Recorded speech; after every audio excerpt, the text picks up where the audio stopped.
누가복음 1장 76절부터 80절까지입니다. 같이 읽겠습니다. 이 아이여, 내가 지극히 높으신 이의 선지자라 일컬음을 받고 주 앞에 앞서 가서 그 길을 준비하여 주의 백성에게 그 죄 사함으로 말미암는 구원을 알게 하리니 이는 우리 하나님의 긍휼로 임함이라.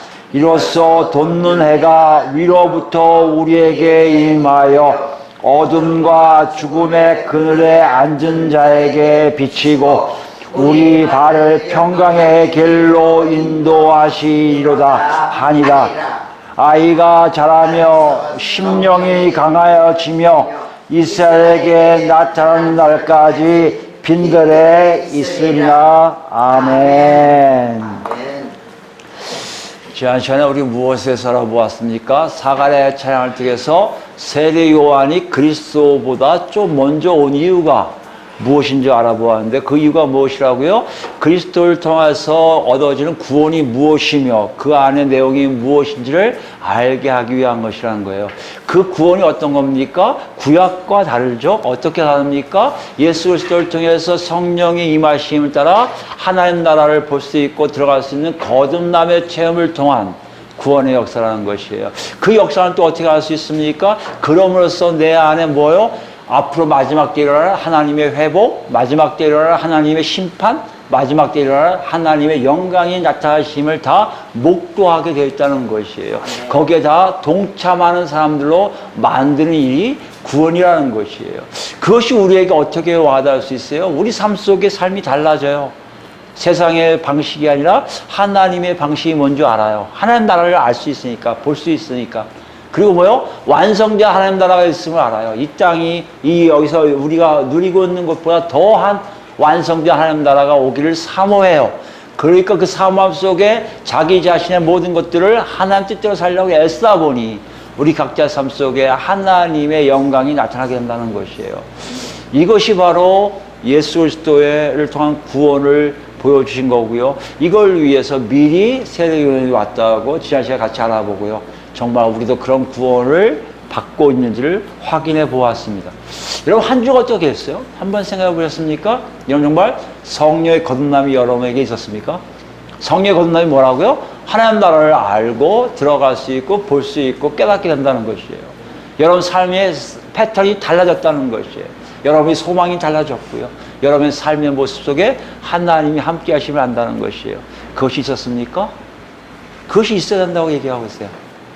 여러분, 혹시 세상과 다른 방식이 무엇인지 분별할 수 있습니까? 어떤 경우는 여기가 다른 곳, 정말 다른 영역, 다른 하나님 나라가 있구나 하는 것을 알게 됩니까? 여러분 삶 속에 정말 한 걸음 갈 때마다 매번은 알 수 있지만 가끔이라도 하나님께서 함께 하셔서 하나님의 영광을 체험하는 여러분의 삶이 있습니까? 이 모든 것이 여러분 삶 속에 있어야 우리가 정말 구원의 지혜와 구원의 지식을 받은 자라고 분명하게 본문을 얘기하고 있다는 것이에요.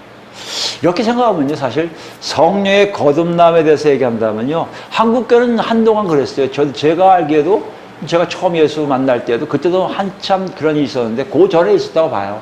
왜요? 많은 사람들이 성령 체험을 하거든요. 성령 체험을 해서 간증하기 시작했고요. 그 간증을 보니까 정말 달라요. 정말 내가 일반적인 삶과 일반적으로 신앙생활하는 것과 성령의 거듭남을 체험한 사람들 차이가 너무나 엄청나게 다른 걸 알 수 있고요. 두 번째 뭐예요? 한 대형교회에서 성령을 강조했더니 교회가 성장하더라는 교회 성장학적인 욕구에 의해서 붐을 일으켰어요. 근데 신기한 건요, 그 성령에 의해서 구원이 있다는 것까지 왔는데 그 구원의 역사가 어떤 것에 대해서는 얘기하지 못하고 있고 적용하지 못하고 있는 걸 봐요. 그러니까 모두 성령 받아라 하면 이해는 되지만 그것이 어떤 건지 모르고 그냥 나한테 방언이 나오는 건가? 내가 병을 고치는 건가? 내가 또 다른 일을 하는 건가? 여기에 국한되어 있는 우리 자신이었던 거예요. 그런 와중에, 그런 상황에 성령님께서 우리에게 요구하고 계시다는 거예요. 왜요? 성령의 역사, 성령의 거듭남은요, 다시 얘기하면요, 예수 그리스도를 통한 구원의 역사인 성령의 거듭남은요, 실체라는 거예요. 현실이라는 거예요. 여러분 머릿속에 추상적으로 개념적으로 있는 것이 아니라 내가 실제적으로 체험하고 경험하는 것이라는 거예요. 실제적으로 체험하고 경험하니까요, 내 삶 자체가 변화됐다는 것을 얘기할 수 있다는 것이에요. 내 삶이 변화됐다는 걸 얘기할 수 있으니까요, 하나님 나라의 영역이 뭔지 알아요. 하나님이 통치하심, 하나님 나라 백성답게 사는 것이 무엇인 줄 알게 된다는 것이에요. 그러니까 그렇게 되어 있는 실제적인 사건이 구원의 지혜와 지식이라고 지금 녹화하고 계시다는 거예요, 여러분. 깨어있으라고 말씀하신다는 것이에요. 여러분, 내가 정말 구원이 있는지를 궁금해 하시지 않는다면 여러분 분명히 성령의 건너함도 궁금하지 않을 것이고요. 성령의 건너에 궁금하지 않으면요, 하나님 나라가 하나도 안 궁금해요. 천국이요? 갔다 왔다는 사람 얘기 들어도 에이, 뭐 갔다 왔나 보지. 신비롭게 뭐 있었나 보지. 이걸로 머물 수밖에 없는 게 참 많아요. 그런데요, 정말 성령의 건너고, 아니 예수 그리스도를 통해서 구원의 지혜와 지식을 갖게 된다면 우리는 달라져 있으면 한다는 것이에요. 오직 하나님 나라요. 오직 하나님 나라에 들어가고자 하는 모든 마음이 다 쏠려 있음을 안다는 것이에요. 이게 한국교회가 놓치고 있다면, 우리 놓치고 있다면 지금 다시 한번 녹화하세요. 그게 구원의 지혜요 지식이라고 말씀하세요. 우리가 어딨는지를 정확하게 알기를 바랍니다. 오늘 더 나가요. 오늘 여러분 보면 읽으면 알겠지만, 지난 시간에도 우리가 읽었지만 두 번 이렇게 계속 읽고 있어요. 읽다 보니까 뭐가 있습니까? 딱 보니까 68절에서 75절까지 좀 비슷해요. 68절에 75절은 뭐가 비슷해요? 69절에 나오는 구원의 뿔을 세우심을 중심으로 구원이 뭔지에 대해서 사가랴가 노래하고 있음을 우리가 봤잖아요. 근데 오늘도 보니까요, 지난 시간에 우리 같이 봤던 구원을 알게 하리니, 77절에 나오는 구원을 알게 하리니와 그 중심으로 뒤에 77절, 7절 이하에 나오는 79절까지 내용이 또 구원에 대해서 얘기하고 있다는 것이에요. 사가랴가 두 번에 의해서 구원을 펼치고 있는데요, 앞에 구원과 뒤에 구원이 다 좀 다른 각도로 보고 있다는 것이에요. 뒤에는 물론 자기 아들이 와서 선지자 역할을 하면서 그것을 보여주겠다고 하는 어떤 내용의 구원이 있지만 더 구체적으로 증거하고 있다는 것이에요. 그렇다면 우리도 그것을 봐야죠. 왜요? 누가가 그걸 알게 하기 위해서 자기의 독자들에게 구원이, 앞에 거의 구원과 또 다른 측면의 구원이 있음을 보여주기 위해서 이렇게 기록했다면 우리도 그와 맞춰서 같이 가야 될 거 아니에요. 여러분 읽으셔야겠지만, 알게 하리니 다음에 78절, 79절은 그거에 대한 설명이 자세하게 되어 있어요. 77절에도 그거에 대한 설명이 자세하게 있음을 우리가 알 수 있어요. 구원을 알게 한다는 게 뭐지? 다시 얘기하면 지난 시간에 우리가 했듯이 구원의 지혜와 지식을 갖게 하는 게 뭐지? 이거에 대한 자세한 설명이 있음을 통해 구원에 대해서 다시 한번 사가랴는 노래하고 있다는 것이에요. 이것을 누가는 전하고 있단 말이에요. 그렇다면 우리도 그와 맞춰서, 그 의도에 맞춰서 구원을 알게 하는, 구원의 지혜와 지식인 게 뭔지를 다른 측면에서, 구원의 다른 측면으로 우리도 살펴볼 필요가 있다는 것이에요. 그래서 오늘부터 그 구원을 알게 하리니, 구원의 지혜와 지식을 갖고 있다는 것이 무엇인지에 대해서 하나하나 자세하게 볼까 합니다. 그 첫 번째는 77절에 있어요. 77절에 원래는요, 헬라어 본문을 보면 구원을 알게 하니, 그게 무슨 말이냐? 구원을 알게 하니 누구에게요? 주의 백성이었지만 그의 백성에게 구원의 지혜와 지식을 주고 이렇게 있거든요. 근데 뒤에 하나가 더 나오는데 바로 나오는 게 뭐냐면, 우리 성경에 나와 있는 그 죄사함으로 말미암는 이라고 되어 있거든요. 이게 하나의 전치사 구로 나와요. 그 죄사함으로 말미암는 이라고 되어 있어요. 근데 원래는 문자적으로 얘기하면요, 문자적으로 표현한다면 헬라어 본문을 문자로 해석하면 이렇게 되어 있어요. 그 죄사함 안에서예요. 그 죄사함 안에서 뭐 한다고요? 구원의 지혜와 지식을 주고 있다는 것이에요. 결론적으로 얘기하면 내가 구원의 지혜와 지식을 갖고 있는지 구별할 수 있는 방법이 있다는 것을 얘기하고 있다는 거예요. 사가랴는 그걸 받고요, 누가는 독자들에게 그걸 전하고 있어요. 그리고 얘기하는 거예요. 너 구원의 지식, 즉 구원이 뭔지 알고 그 구원의 내용을 알고 있다고? 그렇다면 넌 이게 있어야 돼, 이게요. 그 죄사함 안에 들어가야만이 뭘 받는다고요? 구원의 지혜와 지식을 받게 된다는 것이에요. 이걸 하는 사람들에 따라서 여러 가지 해석하고 있는데요. 말미암는 것이 어떤 데는 어디에 의해서 또는 어디에 의하여 아니면 뭐뭘 통하여라고 번역한 사람도 있어요. 그러나 그냥 문자적으로는 더 구체적으로 그 안에 들어가야 우리가 구원이 있음을 안다는 것이에요. 여러분과 저에게도 실제로 나 구원이 있는지 없는지 지금은 아까 좀 전에 말씀했지만 구원이 있는 사람과 아닌 사람의 차이가 분명히 있다면 나 구원이 있기를 원해 구원이 있는지 확인하고 싶어 한다면 오늘 이 시간에 그걸 얘기하고 있다는 것이에요. 네가 그 죄사함 안에 있다면 너는 구원의 지식을 갖고 있다는, 다시 얘기하면 구원이 뭔지 알게 되고 구원의 삶을 살고 있을 거라고 말씀하고 있다는 것이에요. 여기서 우리가 정말 알아봐야 돼요. 내가 구원이 있는지 없는지를 확인한 첫 번째, 오늘 첫째 시간에 뭐요? 그 죄사함 안에 있느냐의 문제입니다. 그 죄사함이 무슨 의미예요? 그자라는 얘기는요, 원래는 대명사예요. 앞에는 주의 백성들, 원래 주의 백성들은 그의 백성들이거든요. 그러니까 그들이에요. 하나님의 백성들의 뭐요? 죄예요, 죄. 죄의 사함이에요, 원래는. 그들의 죄의 사함 안에서예요. 원래 문자적으로 하면. 그들을 이해를 하겠는데, 하나님 나라 백성들을 이해하겠는데요. 죄는 뭡니까, 죄? 죄하면 우린 다 아는 내용들이에요. 뭐, 관역을 빗맞게 한다?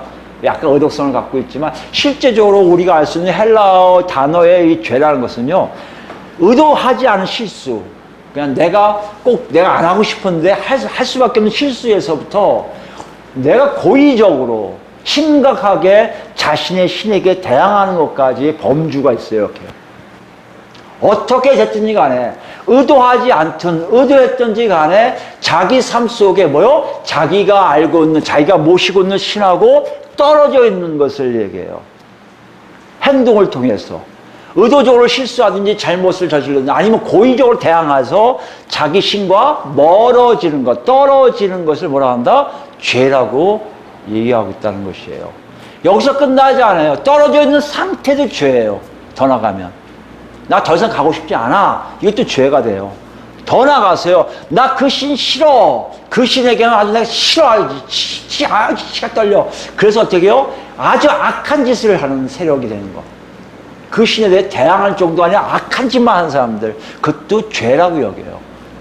그러니까 어떤 겁니까? 떠남. 그 신과 떠남, 신에서 떠남. 그 다음 뭐예요? 떠난 상태. 그 다음에 어떤 세력이 되는 거. 이 다 세 가지 의미가 뭐라고요? 죄라고 이야기하고 있다는 것이에요. 문제는 뭐예요? 어떤 행동에 의해서, 의도하든 의도하지 않는 행동에 의해서 자기 신과 멀어져 있음을 얘기한다는 거예요. 이것이 성경 안으로 그대로 들어와요. 성경의 죄는 뭡니까? 하나님과 분리됨을 얘기해요. 하나님과 분리되게 하는 행동 또는 상태를 얘기해요. 하나님과 멀어져 있음, 관계없음을 선언하는 행동이나 상태가 뭐라고요? 죄라는 거예요. 그렇게 보면 하나님 나라의 죄들이 구원과 관계가 있습니까? 오히려 관계가 없죠. 하나님 나라의 백성들이 죄를 짓고 있다면 하나님과 멀어져 있는 상태인데 어떻게 구원이 됩니까? 왜요? 구원 단어가 뭐라고요? 너는 내 거라는 하나님 것이라는 표현이거든요. 하나님과 멀어져 있다면 하나님 것이 될 수가 없다는 것이에요. 그러면 뭐가 중요하다는 거예요? 내가 구원이 있는지 없는지를 확인하는 가장 중요한 게 뭡니까? 사함이란 단어예요. 사함. 그들의 죄의 사함이에요. 사함. 사함은 뭡니까? 뭘 제한하고 있는 것들에 있어요. 제한하는 어떤 것들이에요? 거기는 의무사항이 될 수도 있고요. 죄책감이 될 수도 있고요. 심판도 될 수 있어요. 그런 것들로부터 자유하게 하는 행동이에요. 그러니까 자유하게 만드는 걸 얘기해요. 이걸 우리가 올라가면 더 나가면 용서함, 취소라는 의미도 있습니다. 어떻게 보면 이걸 사함을 간단하게 표현하면 자유하게 만드는 걸 얘기해요. 자유함이에요. 그러면 구원이란 게 뭐다? 그들의, 내가 하나님 나라 백성이 한다면 내 안에는 죄로부터 자유하면 나는 구원이 있음을 안다는 것이에요. 이걸 누가가 사가랴의 노래를 통해서 독자들에게 증거하고 있어요. 야, 너희들 잘 들어. 구원이 있어? 물어볼게. 너희 죄에서 자유함을 누리니? 자유함을 얻고 있니? 이것을 지금 묻고 있다는 것이에요. 자유가 없는데, 죄에 대해서 자유가 없다면 절대 구원이 없음을 얘기하고 있다는 것이에요. 그게 그들의 죄의 사함 안에서예요. 자유함 속에 있어야 구원을 받는다는 것이에요. 그렇다면 우리는 어떻습니까? 여러분 죄에서 자유하십니까? 실제적으로 요 사건은, 이 질문은요, 한국교회의 많은 교인들에게는 자유하지가 못해요. 한국 사람들이 갖고 있는 어떤 종교성 같은 것도 있습니다. 동양인이 갖고 있는 벌 받는 것, 분명히 천당안 가고 지옥 갈 거라는 생각들. 나 같은 사람들은 굉장히 고생하다가 겨우 환생할까 말까라는 생각들이 사로잡혀 우리에게는요, 죄에서 자유한다는 것은 그렇게 쉽지가 않아요. 심지어 교회라는 공동체 안에 들어왔는데도 그 자유함을 누리지 못해요. 자유함에 대해서 서로 불편할 수밖에 없어요. 그걸 또 가속화시키는 게 한국교회 가르침들이 많아요. 어떤 교회는요, 무조건 죄를 졌으니 회개하라고 얘기해요. 시작부터 끝까지 회개만 강조합니다. 그 회개가 뭐예요? 죄 졌으니까 죄를 고백하라는 거예요. 죄를 고백해야 용서를 받는다고 얘기해요. 그것을 가지고 굉장히 강조합니다. 그러므로 어떤 교회는요, 그냥 시작부터 끝까지 회개로 시작해서 회개로 끝나요. 기도 시간도 그걸 강조합니다. 회개하지 않으면 절대 은혜 못 받는다고 해서 회개를 강조해요. 입으로 토설하게 만들어요. 생각지 않은 것까지 다 토설하게 얘기해요. 생각지 않은 것들까지 뭐라 합니까? 지금 내 머리에 생각하지 못하는 것들 다 용서해 주세요 하고 회개해요. 이게 한국교회의 한 모습이에요. 은혜 받았던 분들의 특징들을 굉장히 강조하는 데가 그쪽에 있습니다. 회개를 강조하는 교회가 거기에요. 반대로 죄에 대해서 전혀 다루지 않는 교회가 많이 있어요. 죄 짓고 있는 것에 대해서 눈 감아주고 싶을 때가 많이 있어요. 죄를 부인하는 게 아닙니다. 이자한 사설이 아니에요. 그런데도 죄를 부인하는 거 아닌데 죄에 대해서 강조하고 싶지가 않아요. 왜요? 그것은 이상하게 자기도 모르게 없는 것 같은데 있거든요. 이게 사실 한국교회 교인들 갖고 있는 딜레마예요. 죄인이면서 의인이라는 이렇게 가르침에 엉성한 가르침이 많아요. 죄인이면 죄인이고 의인이면 의인인데 이상해요. 의인이면서 죄인이고 죄인이면서 의인이래요.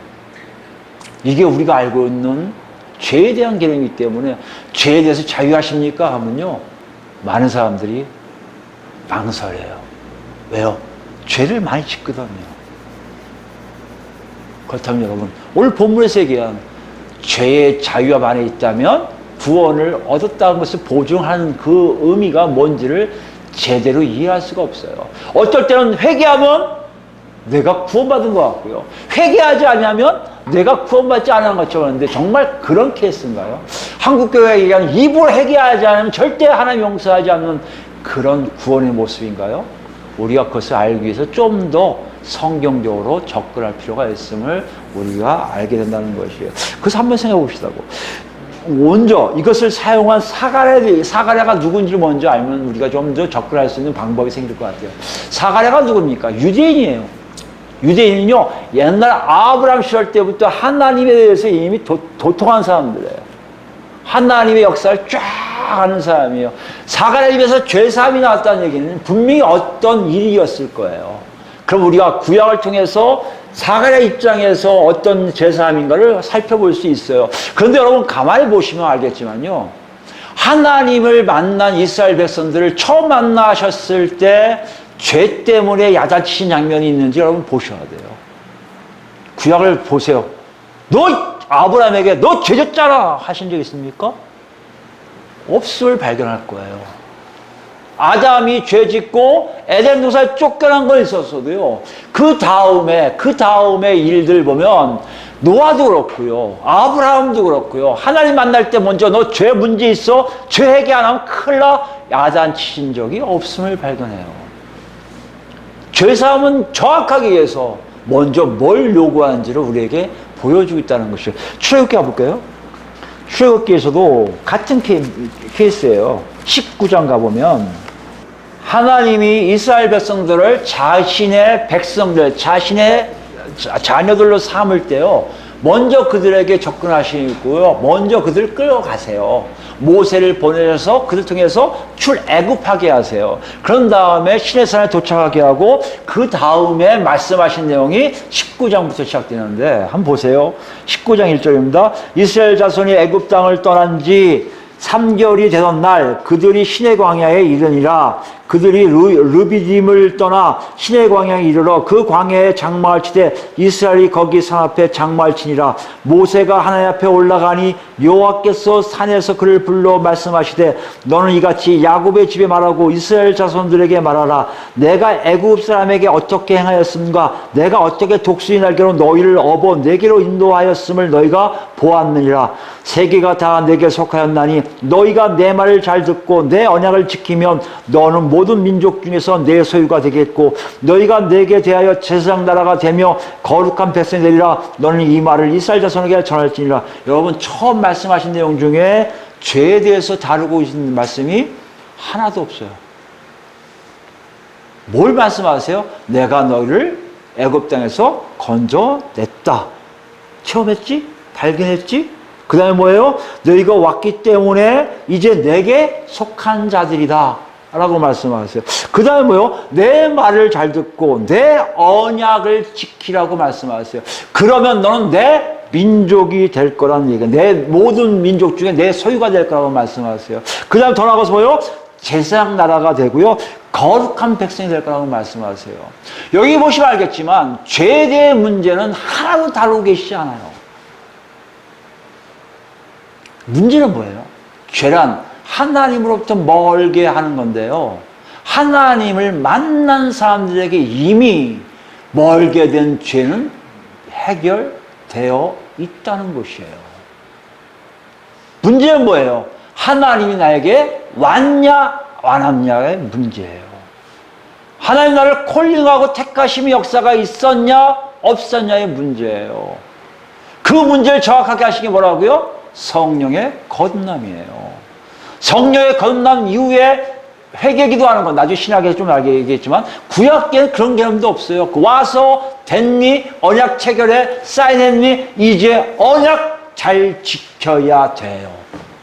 꼭 마치 아담에게 에덴 동산에서 데려온 다음에 이제 잘 알아들어 내 언약 지켜 그렇지 않으면 넌 정령 죽을 거야 라고 말씀하신 것처럼 이스라엘 백성들에게 그대로 말씀하세요. 앞으로 언약 안 지키면 끝나. 그러나 언약 지키면 너는 내 소유가 될 것이요 거룩한 백성이 될 거라고 약속하세요. 죄사함의 문제에서 중요한 게 뭡니까? 하나님은 처음부터 죄에서 말씀하지 않고 계시다는 거예요. 그러나 중요한 게 뭡니까? 점점 갈수록 언약 속에 뭐가 나와요? 속죄제, 속건제 뭐 이런 제사가 나와요. 왜 나옵니까? 언약을 어기는 사람들이 생긴다는 것이에요. 언약을 어긴다는 게 지금 뭐예요? 그게 죄예요. 그럼 하나님과 멀어져야 되잖아요. 하나님과 멀어져야 되는데 하나님이 그들에게 체결하셨거든요. 언약을 체결하셨거든요. 그러니까 그들에게 멀어지지 말라고 하신 게 뭐라고요? 제사예요. 그 제사는 뭘 얘기하고 싶은 거예요? 그들에게 죄로부터 자유함을 주고 싶으신 거예요. 하나님을 만난 백성들의 특권이 뭔지 아십니까? 죄를 짓고 죄에서 자유함을 얻을 수 있는 길이 열려 있다는 것이에요. 그런 사람들이 하나님 나라에게 속해 있다는 것이에요. 구약을 한번 봅시다. 레위기를 보면요. 레위기서입니다. 레위기서 16장 가보시면 개인적으로 죄를 지면요. 여러분 보시면 알겠죠. 레위기 앞에 속죄제, 속건제 다 있어요. 자기 거 가져와갖고 다 해야 돼요. 소도 드리고 다 자기 다른 동물 바쳐서 자기 죄를 사함받아야 돼요. 그런데 그로 끝나지 않아요. 왜냐면요, 여러분 잘 아셔야 될 건요, 율법에 의해서 죄를 짓는다는 것은요, 율법이 뭔지를 알 때 가능한 얘기예요. 그러니까 거기 보면 알겠지만 고의로 짐짓이라는 표현을 썼거든요. 옛날 개혁 성경에는요, 고의로 죄를 짓는 사람이 있어요. 율법을 알고도 일부러 죄를 짓는 사람들은요 영원토록 추방당해요. 죽여버려요, 하나님이요. 더 이상 넌 나하고 관계없어 라고 끊어버린다고요. 그런데 신기한 거 뭔지 아십니까? 언약, 율법을 알지 못하고 저지른 사람들에게요, 하나님 먼저 알게 하세요. 누굴 통해서요? 제사장이나 주변 사람 통해서 야, 그거 율법 어긴 거야 하고 깨달을 때 제사 지내면 죄사함을 받는 거예요. 내가 갖고 있는 죄가 뭔지를 깨달을 때 죄사함을 받는단 말이에요. 이것이 구약의 놀라운 점이에요. 그러니까 이 사람들은 자기가 구약에 살면서 죄인지 아닌지 모르고 있다가 너 그거 죄야. 그럼 어떻게 하면 좋아요? 이게 무슨 말인지 압니까? 내가 하나님 백성인데 하나님께 멀어지고 싶지 않아요. 이 마음이 있는 사람들은 죄사함의 역사를 처음 한다는 것이에요. 이제 그렇게 살다 보니까요, 개별적으로 율법을 어겼는데 모르고 사는 사람이 수타 많을 거 아닙니까? 이걸 어떻게 하나님이요? 1년에 한 번씩 정리를 해주세요. 그게 대속죄일이에요. 1년 7월 7개월째 되는, 7번째 되는 달. 이들이 지금은 7월이에요, 10월. 지금은 이스라엘 백성들 그걸 세 달이라고 그래요, 세 달이요. 그때 처음 속죄일을 내요. 속죄제를 지려낸 게 16장에 있는 내용인데요. 딴 건 먼저 염소를 보내고요. 그 다음에 중요한 게요, 21절 말씀이에요. 염소 하나, 여기 15절 보시면 또 백성을 위한 속죄제 염소를 잡아 그 피를 가지고 휘장 안으로 들어가서 그 수송아지 피로와 행함 같이 그 피로와 행하여 속죄소 위와 속죄소 앞에 뿌리. 이건 지성소에 있는 언약궤를 법궤를 집어넣은 그 법궤 위에 있는 요 자리가 시은소, 은혜의 자리라고 하잖아요. 여기를 속죄소라고도 합니다. 여기다가 뿌리는 거예요. 뭘 뿌려요? 속죄제를 위해서 잡은 염소 피를 뿌려요. 그러면 사함을 받아요. 그 사함 받은 증거가 나와서 축복을 하는데 어떤 축복을 합니까? 21절 보세요. 아론은 그의 두 손으로 살아있는 염소의 머리를 또 한 마리를 데려와서요, 염소 위에 손을 얹어요. 그리고 기도해요. 이스라엘 자손의 모든 불의와 그 범한 모든 죄를 아뢰고 그 죄를 염소의 머리에 두어 미리 정한 사람에게 맡겨 광야로 보낼지니 염소가 그들의 모든 불의를 지고 접근하기 어려운 땅에 이르거든 그는 그 염소를 광야에 놓을지라. 무슨 말씀이에요? 너희 모든 죄들 지금 염소가 다 가져가네. 보이지. 예, 보여요. 그거 쫙 가서 아무도 없는 광야로 가서 놔주면요, 우리 안에 있는 내가 모르고 지었던, 율법이 뭔지 몰라서 지었던 죄도 다 그 안에서 싹 청산이 돼버린단 말이에요. 이걸 아사셀 염소라고 한다고요. 스케이프고트라고 그러죠.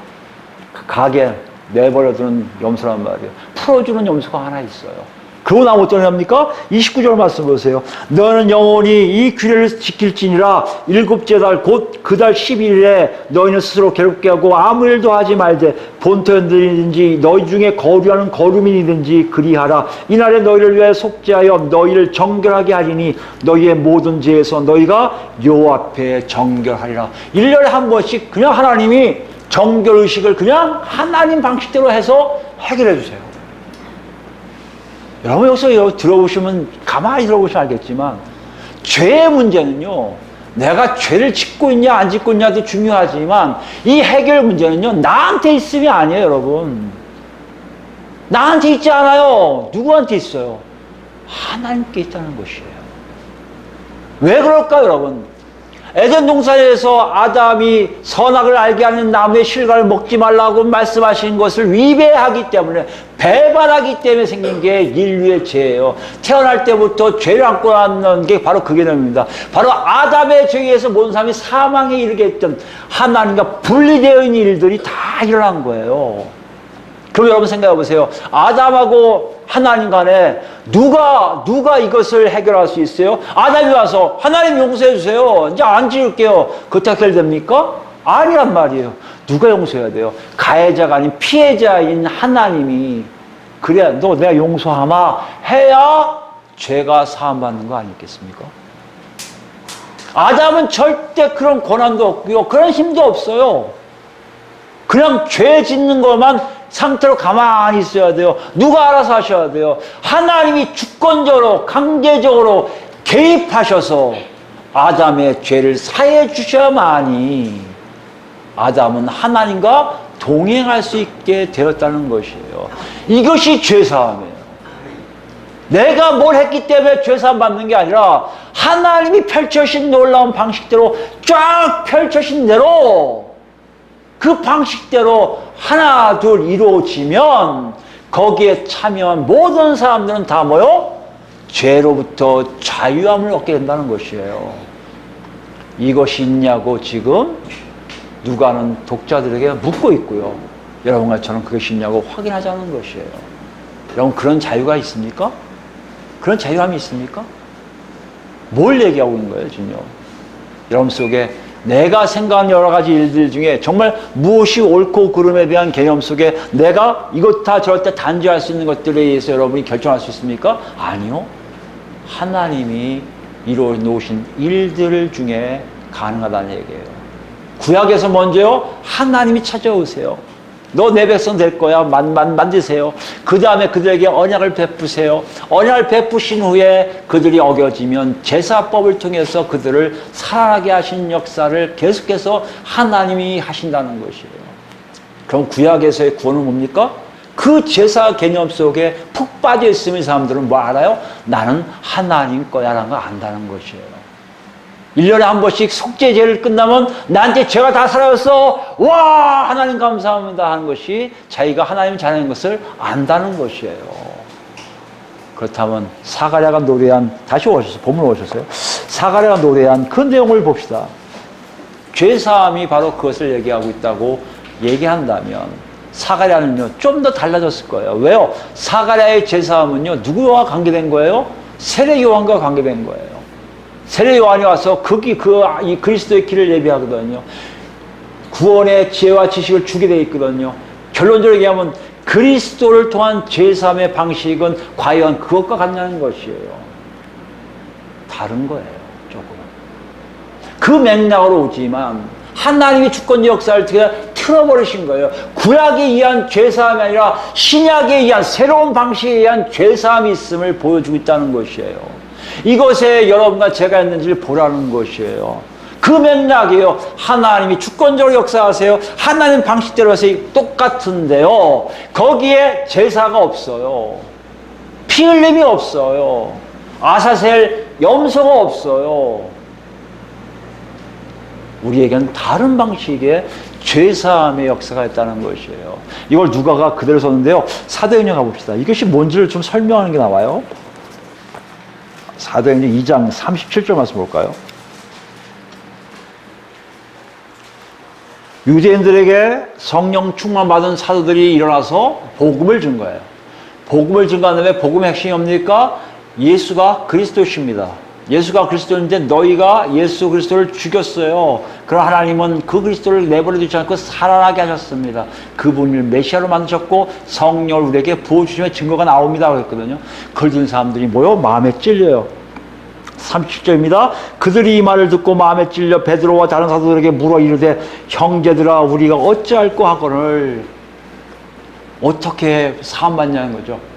자기 죄를 어떻게 청산할 수 있냐고 물어보는 거예요. 이것은 그들에게 얘기해요. 제사 드리는데 무슨 제사를 지내야 돼? 이거 같은 맥락이에요.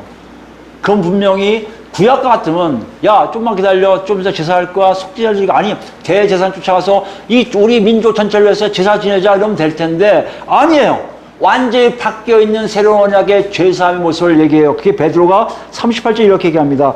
베드로가 이르되 너희가 회개하여 각각 예수 그리스도의 이름으로 세례를 받고 죄사함을 받으라고 했어요.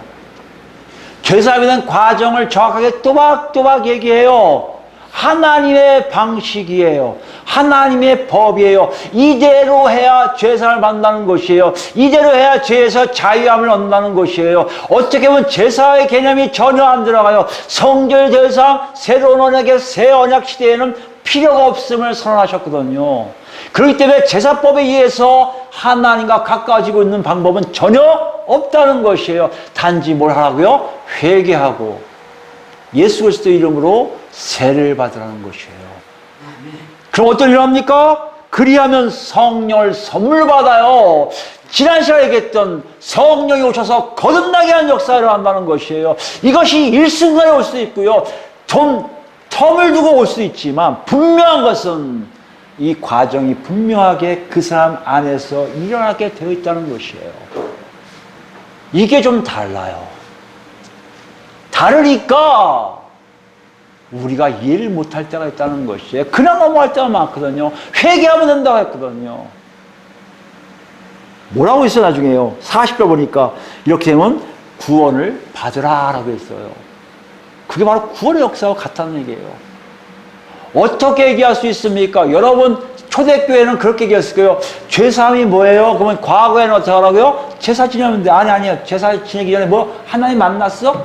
하나님이 거룩한 백성 됐어? 아브라함 자손이야? 할례 받았어? 모세 율법 알아? 모세 율법 지키고 있어? 이걸 물어봤을 거예요. 근데 베드로는 이걸 안 물어봐요. 왜? 언제? 아니니까요. 대신 뭘 물어봅니까? 복음 들어갔어? 왜요? 지금 앞에 복음 얘기했거든요. 예수가 그리스도인 걸 믿어? 예수가 그리스도를 통해 그리스도를 태어나게 하셔서 하나님이 그 사람을 태어나게 하실 뿐만 아니라 십자가에 못 박히게 하시고 부활하게 하시고 승천하게 하시고 성령 보내신 거 알아 몰라? 들었어 알아? 예, 들었어요. 어떤 일을 하니? 물어보는 거예요. 여러분 아셨어요? 어떤 일이 일어나요? 죄사함 받은 자는요, 첫째 회개해요. 회개가 뭐죠? 마음을 바꾸는 걸 얘기해요. 왜 마음을 바꿔요? 양심의 가책을 느끼거든요. 예수가 십자가 못 박혀 죽었대? 그 유대인이 죽은 거와 나하고 무슨 상관이야? 양심의 가책이 아무도 없는 사람들은 회개하지 않아요. 근데 그 예수 그리스도가 십자가 못 박혀 죽었다는 것이 양심의 가책으로 와요. 그분이 왜 죽어? 그 사람이 왜 죽어? 나 때문에? 내 죄 때문에? 나를 살리려고? 양심의 가책을 받는 사람들이 이 안에서 후회해요. 내가 왜 그렇게 살았지? 그리고 마음을 바꾸는 게 회개예요. 입으로 고백하는 게 아니에요, 여러분. 잘못했습니다, 하나님. 이거 아니에요. 이거 회개 아니에요. 이 안에 가책을 느껴야 돼요. 잘못됨을 느껴야 돼요. 후회를 느껴야 돼요. 하나님 잘못 쓰는 거 죄송해요. 나 이제 그렇게 안 살래요. 여러분, 예수를 만난 지 언제든지 모르셨지만 여러분 분명히 할 거예요. 내 안에 회한이 후회가 있어서 다시는 그렇게 안 살 거예요. 하나님 돌아친 시간이 언제입니까? 그때 바로 죄사함 받은 거예요.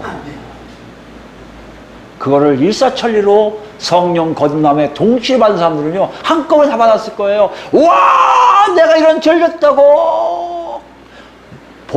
한 달, 6개월 계속 울면서 통곡했을 거예요. 그런 분들은 한꺼번에 했겠지만, 그렇지 않아도 하나님의 역사하심을 통해 하나, 둘, 복음이 하나, 둘 들어올 때 예수님이 나를 위해 십자가에 지셨다는 그 자체.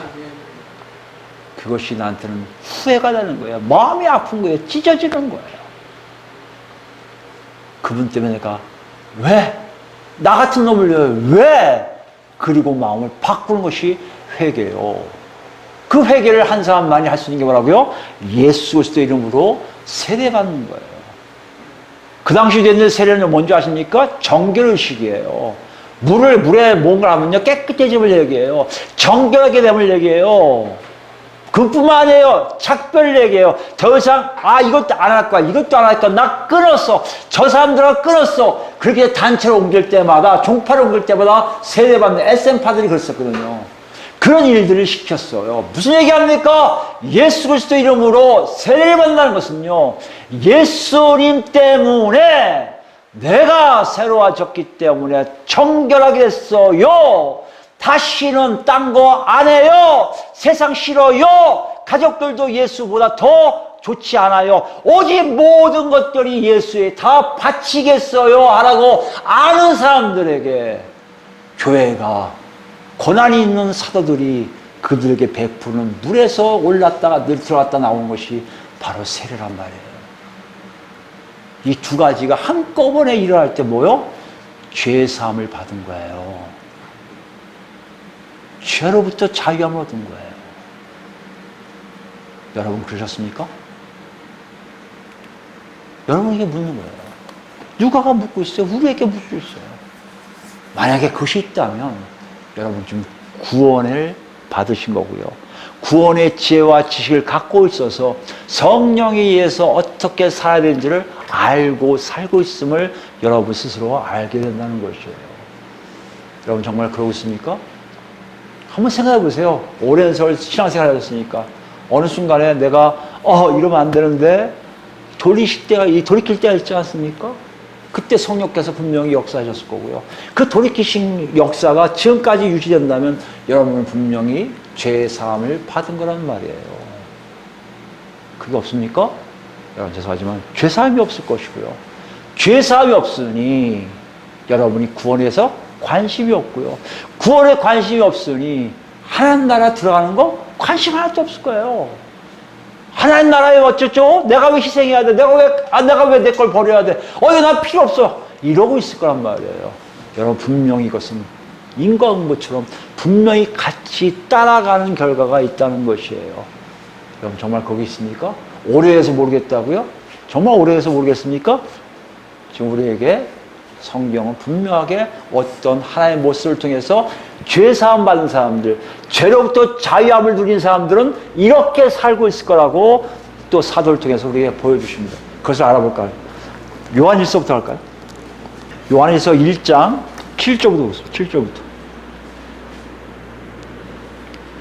요한일서 1장 7절입니다. 그가 빛 가운데 계신 것 같이 우리도 빛 가운데 행하면 우리가 서로 사귐이 있고 그 아들 예수의 피가 우리를 모든 죄에서 깨끗하게 하실 것이요. 중요한 것입니다. 하나님 만났어요. 하나님과 동행해요. 이거 분명 필수 사건이에요, 여러분.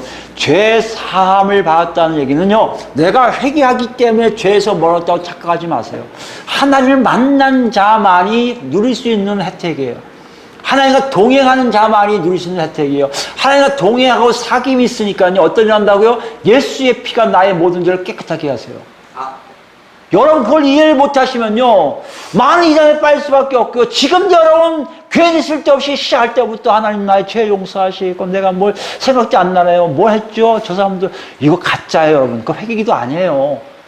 회개기도는 제가 몇 번 말씀드렸지만 하나님 시킨 회개기도는 절대 그 죄를 범하면 안 돼요. 하나님이 경고해요. 입으로 고백하게 하신다? 절대 그 죄 짓지 마세요. 하나님이 지금 경고하고 계시는 거예요. 너 지금 경고한다? 한 번만 더 하면 너 굉장히 어려움이 있을 거라고 경고하시는 것이 회개 기도예요. 입술로 하는 기도예요. 뭐가 같은지 아십니까? 일부러 알면서 짐짓 고의로 죄 짓는 구약 백성들과 똑같은 거예요. 우리 그러잖아요. 하나님 저 사람에게 대해 욕을 했어요. 마음에 악함을 들었어요. 다시는 안 하겠습니다. 하나님 용서하세요. 다시는 안 할게. 용서해 주세요. 또 해요. 이런 장난스러운 하나님이 그런 분입니까? 여러분 어른들한테 부모한테도 그렇게 엄마 나 안 할게 안 하고 또 하면 엄마가 가만히 있어요? 매들죠. 매 맞잖아요. 매 맞아 또 해요. 또 맞아요. 나중엔요. 욕을 진탕으로 먹잖아요. 그런데도 하잖아요. 그게 우리의 회개도 아니겠습니까? 아니라고요. 한 번 안 하겠습니다면 하지 말아야 될 기도가 회개 기도예요. 그 이유는 다 하나님이 죄를 깨끗하게 씻겨주세요. 그게 하나님 만나면 놀라운 특혜란 말이에요. 왜요? 하나님과 멀어져 있으면 죄 때문이지만 하나님과 가까이 있으면 하나님이 싫어서 죄를 아예 씻어주신단 말이에요. 8절이에요. 만일 우리가 죄가 없다고 말하면 스스로 속이고 또 진리가 우리 속에 있지 아니할 것이요. 만일 우리가 우리 죄를 자백하면 그는 미쁘시고 의로우사 우리 죄를 사하시며 우리를 모든 불에서 깨끗하게 하실 것이요. 여기 보세요. 이거 무슨 말인지 잘 기억하셔야 돼요. 죄가 없다고 한다고요. 사람들이 점점 영주주의에 빠지고 여러 가지 있어. 이제 예수 믿으면 죄가 하나도 없어. 난 죄 안 져. 내가 무슨 죄를 져. 내가 하는 거 하나는 다 인정하시는데 무슨 죄. 착각하지 마세요. 아이러니가 있어요. 죄사함 받는 자의 특징이 뭔지 아십니까? 자신이 죄를 짓고 있는 거 알아요. 과거는도 몰랐어요. 내가 죄 짓고 있는지 몰랐다니까요. 근데 지금요, 죄 짓고 있는 걸 알아요. 내가 뭔지 알아요. 여러분 가장 큰 죄가 뭔지 아십니까? 로마서 1장에 나오고 있잖아요. 하나님을 알되 영화롭게도 안 해요. 하나님을 높여드려야 할 텐데 내 마음대로 살아요. 그게 죄예요, 여러분. 죄 본질이에요.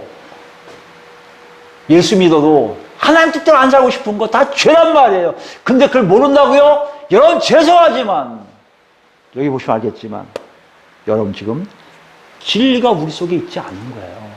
무슨 말이에요? 하나님 우리와 사귐이 없다는 거예요.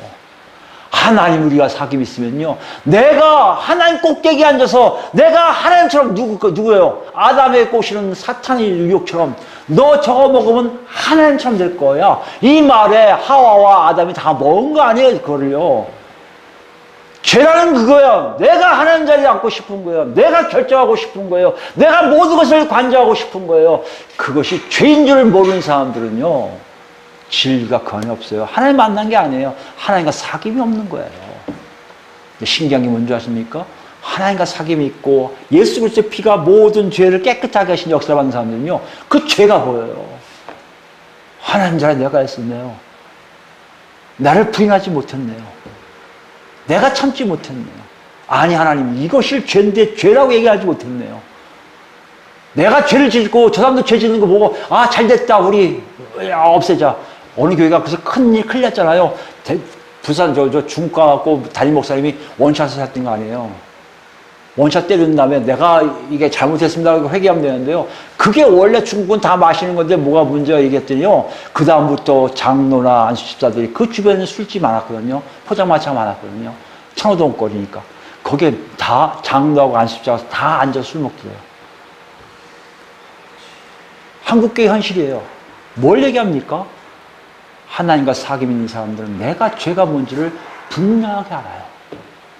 내 죄를 보는 거예요. 그것이 죄를 자백하는 거예요. 이것도 죄인데? 이것도 죄인데? 하나님 죄가 이렇게 많을수, 왜 이렇게 죄가 많죠? 이런 사람들에게는요, 놀란 역사 알아요. 예수의 피가 그 죄를 빼가세요.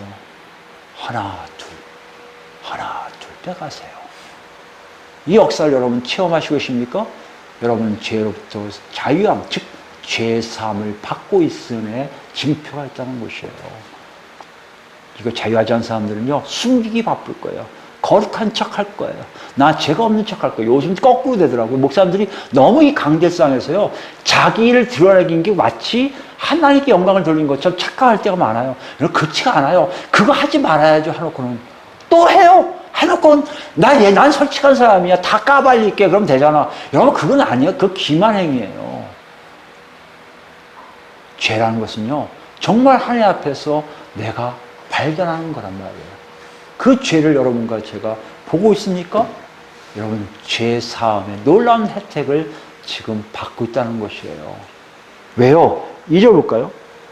2장 1절입니다. 나의 자녀들아, 내가 이것을 너에게 쓰면 너희로 죄를 범하지 않게 하려 함이라. 만일 누가 죄를 범하여도 하나님 아버지 앞에서 우리에게 대언자가 있으니 곧 의로우신 예수 그리스도라. 그는 우리 죄를 위한 화목제물이니 우리만 위할 뿐 아니요 온 세상의 죄를 위하심이라. 우리가 그 죄를 발견해도 우리가 그 죄 때문에 어떤 것을 당하지 않는 이유는 뭐라고요? 예수 그리스도의 피가 이미 하나님의 방식대로 다 우리 죄를 깨끗하게 할 준비가 되어 있기 때문이에요. 그런데 뭐라고요? 분명하게 다시 얘기합니다. 죄를 깨닫게 하세요. 여러분, 예수를 자꾸 만나고 예수를 알면 알수록요, 여러분 스스로가 자기 자신에 대한 죄를 발견하게 될 거예요. 그리고 그 죄 때문에 어찌할 줄 몰라서 하나님께 나가야 좀 이상하지 않습니까? 죄를 진 사람들은 피하는데요, 죄를 발견하는 사람은 나가요. 하나님 어쩌면 좋아요. 이거 어떻게 하면 좋아요. 이거 어떻게 하면 좋아요. 근데 신기한 건요, 그 죄가 하나, 둘 빠지게 되어 있다는 것이에요. 이게 죄삼의 역사. 어떻게 가능합니까? 로마서 가볼까요? 로마서 6장 4절부터 볼까요? 로마서 6장 4절입니다. 그러므로 우리가 그의 죽으심과 합하여 세례를 받음으로 그와 함께 장사되었나니 이는 아버지의 영광으로 말미암아 그리스도를 죽은 자 가운데 살리신 것 같이 우리도 또한 새 생명 가운데서 행하게 하려 함이라. 여러분, 아까는 회개와 예수 그리스도의 이름으로 세례 받음이 바로 이걸 얘기해요. 내가 후회가 되고 너무 잘못했습니다. 하나님, 예수님 나 때문에 죽으신 것이 있는 걸 몰랐어요. 다시 그렇게 안 살게요. 정말 하나님 뜻대로 살겠습니다 하고 고백한 사람들이 세례를 받는 것은 이런 영적인 세례를 동반한 공개적인 일반적인 의식이라는 거예요. 나 정말 예수님이 나 때문에 죽었는데 사실 알고 보면요, 제가 죽은 거예요. 내가 나쁜 놈인 거 알겠어요. 그때 여러분 어떤 합니까? 예수님이 죽으신 게 바로 나 때문이라면 살아나신 것도 나를 위해서 살아나신 것을 알게 돼요. 그런 사람들 뭐요? 새 생명 가운데 사는 거예요. 과거의 삶이 아니에요. 과거에 노렸던 것들이 아니에요. 여러분 제발 부탁하는데요. 나 예수 믿으면서 과거 것 겨울 것다 꾸겨서 나 예수 잘 믿어 착각하지 마세요. 과거 것이 그대로 나온다면 여러분과 저는 예수를 잘 믿는 게 아니에요. 인큐베이터에 있는 것도 아닐 수 있어요. 진리가 우리 안에 없을 수도 있어요. 하나님으로부터 진즉 고의로 하나님을 멀리한 자라 하나님이 경계하게 거버릴 수가 있어요. 성령을 소멸시키고요. 성령을 빼내실 수도 있어요. 그런 사람들은 나중에 생명책이 농명되지 않은 사람들이고 그런 사람 나중에 어두운데 이를 갈고 눈물 흘며 이를 갈고 있는 상황이 될 수 있다는 것이에요. 여러분 정확하게 보세요. 구원은요. 아니에요. 현실이에요. 구체적으로 나타나요. 그것이 우리 죄사함에도 분명하게 있음을 분명하게 사도 바울이 얘기하고 있습니다. 5절 볼까요? 만약 우리가 그의 죽으심과 같은 모양으로 연합한 자가 되었으면 또한 그의 부활과 같은 모양으로 연합한 자가 되리라. 우리가 알거니와 우리 옛사람이 예수와 함께 십자가에 못 박힌 것은 죄의 몸이 죽어 다시는 우리가 죄대에게 종로 살지 아니하려 함이니. 이것이 굉장히 놀라운 새로운 언약의 사실이에요. 과거 구약은요, 율법이 와서도 그냥 안 지키면 됐는데요. 신약은요, 하나님이 들어오시니까. 누구요? 성령님이 들어오시니까요. 그 성령님이 다 알게 하세요. 야, 너 이거 죄 아니야, 아니야. 이거 하나님 뜻 아니야. 야, 이거 하나님 뜻 아니야. 야, 이거 하나님 뜻이야. 이거 절대 해야 돼. 이거 하나님 뜻 아니야. 계속해서 알려주신 놀라운 역사를 하거든요. 그렇게 되니 죄된 몸이 절대 죄의 종로를 할 수가 없어요. 왜요? 하나님이 죄를 제거하고 계시거든요. 여러분 착각하지 마세요. 나는 아직도 죄인이에요. 그래요. 죄져요. 그러나 여러분 죄인 아니에요. 하나님 여러분을 의인을 하는데 왜 죄인이라고 스스로 얘기합니까? 하나님 거짓말 하시는 분이세요? 여러분과 저는 의인이라고 말씀하세요. 근데 왜 우리가 잘났다고 저는 죄인이에요? 여러분, 그건 이게 자랑청, 이건 하나님 앞에서 교만이에요. 되겠지만, 죄는요, 내가 해결하는 게 아니에요. 내가 아무리 죽을 죄를 지고 아무리 나쁜 놈이다. 하나님이 너 없어, 죄. 끝나시는 거예요. 이해되세요? 그게 믿음이에요. 어떻게 살면 돼요? 그거에 맞는 하나님의 역사를 통해 내가 새롭게 살고 있음을 발견하면 돼요. 난 너한테 용서를 안 구해야 돼. 나 입이 새로운 사람, 악한 놈들이에요. 잘못한 거 사과해야죠. 왜 안 합니까? 하나님 용서했다고 왜 그 사람한테는 안 합니까? 해야죠.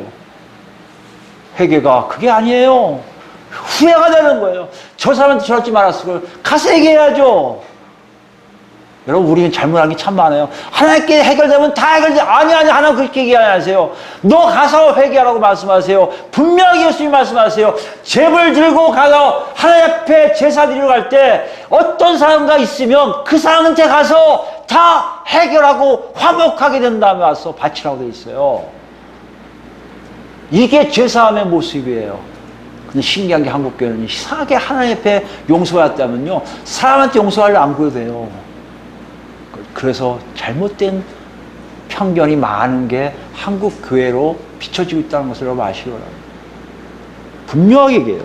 우리 바뀌어 있어요. 죄는 종도로 타지 않아요.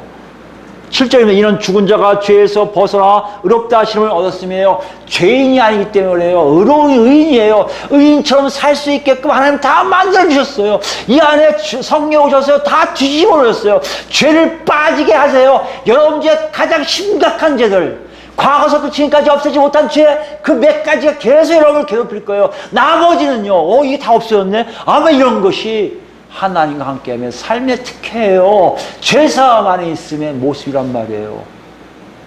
여러분과 제가 그렇게 살고 있는지를 지금 보라는 거예요. 그래야 여러분이 어때요?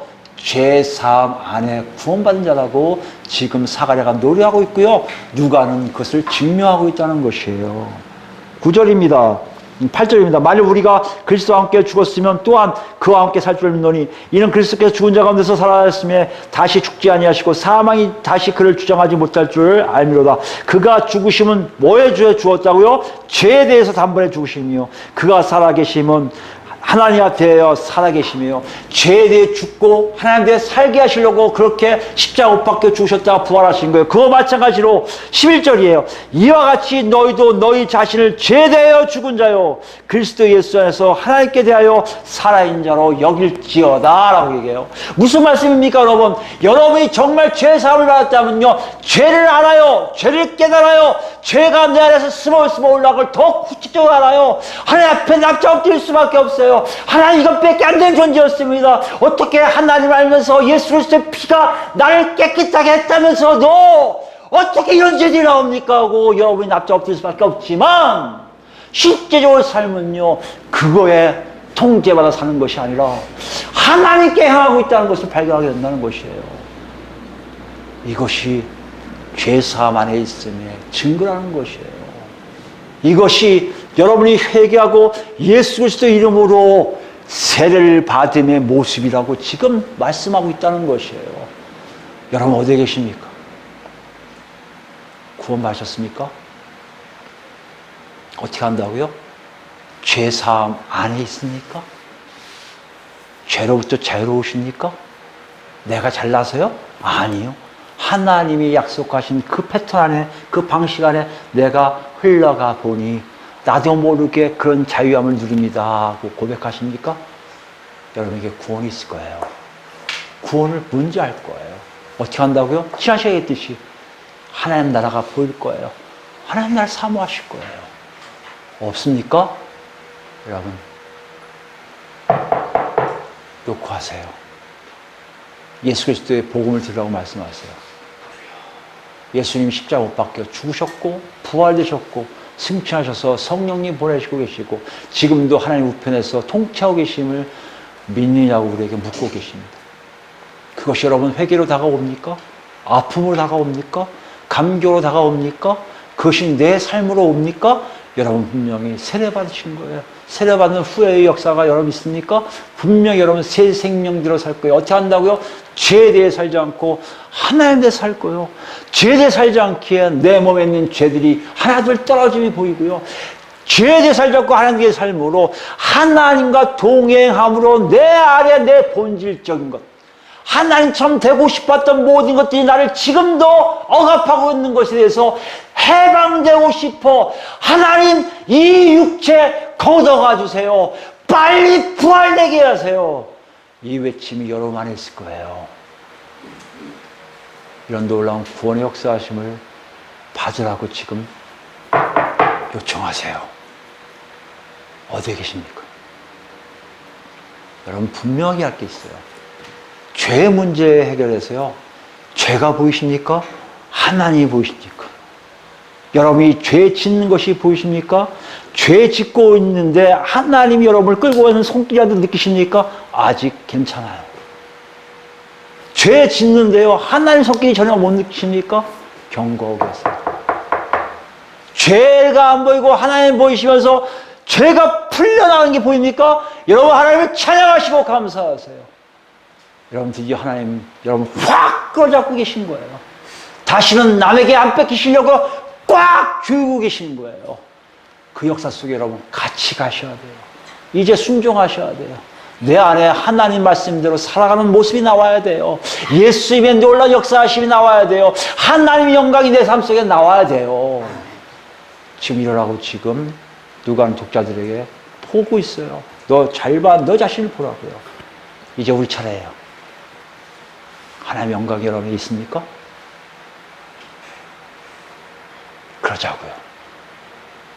죄의 자유함에서 시작해서 구원을 이루는 그 길을 성령을 통해 감으로 나중에 정말 이런 감격이 하나님의 영광이 가끔가다 와서 벅찬 순간순간이 있을 때 이 순간이 나중에 정말 완성된 천국에 갔을 때는요 벅찬 정도가 아니라 바로 앞에 눈에 그 예수님이 보일 것이고요 바로 앞에 아버지께서 있을 것이고요 바로 옆에 이 성령님이 계신 놀라운 현장 속에 내가 있음을 발견할 거예요. 이런 놀라움이 여러분 삶 속에 하루 어찌 때는 며칠 어찌 때는 매 순간순간마다 있기를 그래서 그것이 성령 충만이고 그래서 그것이 죄에서 자유함을 받는 사람만 누릴 수 있는 놀라운 혜택인 걸 알고 하나님께 나가서 그런 삶이 너무 좋아서 어쩔 줄 모르는 여러분 여기 모인 사람이 한 사람도 빠짐없이 그 대열에 다 동참해서 하나님께 경배만 드리는 우리 모두가 되길 예수 이름으로 축원드립니다. 아멘. 기도하시겠습니다. 할아버지 감사합니다. 오늘 주신 말씀 속에 우리를 봅니다. 우리가 정말 구원이 있는지요? 죄 사함 안에 있음을 보라고 주님 말씀하셨는데 우리가 정말 죄 자유함을 얻고 있는지요? 하나님의 역사 안에서 하나님이 이루신 놀라운 길, 새로운 언약 속에서 그리스도를 통해서 만들어주신 길을 가고 있는지요? 그 안에서 죄에 대해 자유함을 누리고 죄가 무엇이며 죄에 대해서 내 삶이 어떻게 가며 죄의 본질 속에 빠졌던 자기 자신을 발견하는지요? 그 본질이 너무나 싫어서 하나님 어찌할꼬 하나님께 간청하며 성령님 인도하신 대로 살고자 하는 마음이 우리 안에 있는지요? 아버지 정말 우리가 죄에서 자유하다면 이 모든 것들이 주 예수 안에서 있음을 고백합니다. 죄에서 멀어져 있음을 봅니다. 죄가 나감을 봅니다. 죄가 더 이상 나를 통제하지 못하고 있음을 봅니다. 이 모든 것이 있는지요? 아버지 아무리 생각해도 구원에서 좀 멀어져 있음을 발견합니다. 하나님과 멀어져 있고요. 하나님 나라에서 멀어져 있음을 발견합니다. 이 못난 이 고백이 하나님 앞에 상달되게 합니다. 우리를 건져 주시옵소서. 우리를 살려 주시옵소서. 우리를 구원으로 인도하여 주시옵소서. 우리를 정말 죄의 자유함을 얻게 하여 주시고 하나님이 용서하신 거 하나님이 기억하고 계시지 않음에 대한 놀라움을 보고 찬양하며 살 수 있도록 인도하시고 그 앞에 납작 엎드려 하나님의 말씀대로 순종하며 사는 우리가 될 수 있도록 주여 인도하여 주시옵소서. 지금부터 영원토록 주를 만나는 그날까지 성령의 충만한 역사하심 통해서 하나님의 계명 지켜가며 하나님 뜻대로 사는 우리 모두가 돼서 아버지 앞에서 죄의 자유함이 무엇인지를 알아 다른 사람들에게까지 예수 그리스도를 증거할 수 있는 우리 모두가 될 수 있도록 주여 인도하여 주시옵소서. 이제 우리 주 예수 그리스도 은혜와 아버지 극진한 사랑과 성령님의 감동과 역사 교통하심이 이 자리에서 하나님께 예배드리고 그렇습니다. 아버지 저에게 죄의 자유함을 허락하여 주셨는데 우리가 그 진리 안에 머물지 못했음을 고백합니다. 지금부터라도 주 안에 살기 원하오니 우리를 다시 한번 살려주시기를 간청하고 간청하는 성도들 머리에 지금부터 영원토록 함께 하시기를 간절히 축원하옵나이다. 아멘. 아버지 홀로 영광 받으소서. 감사합니다. 인도하시면서